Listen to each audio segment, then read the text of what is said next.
రాజు అయితే బాబుని ఎత్తుకొని అలా బుజ్జగిస్తూ ఉంటాడు. ఇంతలో కావ్య అక్కడికి వచ్చి పాలు బాటిల్ ఇచ్చి ఆ బాబుకి అయితే ఇస్తుంది. అది చూసి రాజు అయితే థ్యాంక్ యూ అని చెప్తాడు. దానికి కావ్య అయితే ఇలా అంటూ ఉంటుంది, నేను ఎన్నో బాధలు భరించి ఎన్నో కష్టాలు అనుభవించి గుండె బద్దలు అయిపోయి ఇలా ఇక్కడ మీ ముందు బండరాయిలా నిలబడ్డాను.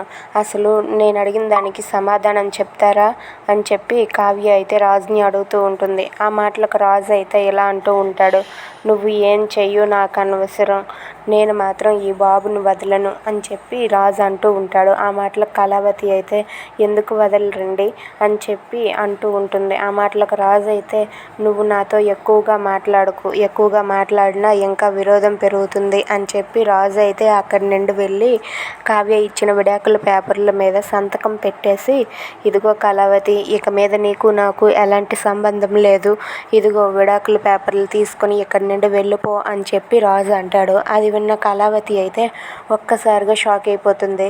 ఇక రాజు చేసిన పనికి కావ్య ఏం చేయబోతుంది? Thanks for watching friends. Please subscribe our channel. Thank you.